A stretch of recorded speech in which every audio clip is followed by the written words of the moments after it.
A lot of people bought their tickets before the CDC urged people not to travel this holiday season. But if you need to cancel due to health concerns, you shouldn't be afraid.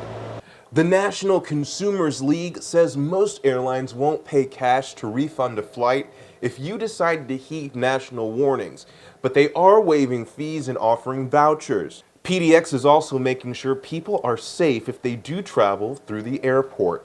Face coverings are required. If you're picking someone up or dropping someone off, you'll be asked to stay outside.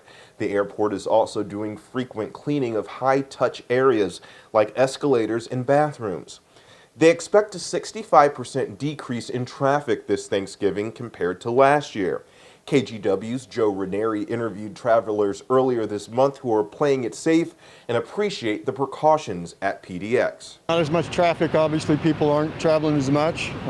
Plenty of testing stations. I think they're doing the best they can. Being cautious, hand sanitizer, washing hands, social distancing, all that good stuff, wearing a mask. Another thing to note, if you're traveling around the West Coast and you leave the state, you're going to need to quarantine for 2 weeks when you get back. I'm Bryant, Clerkley, KGW News.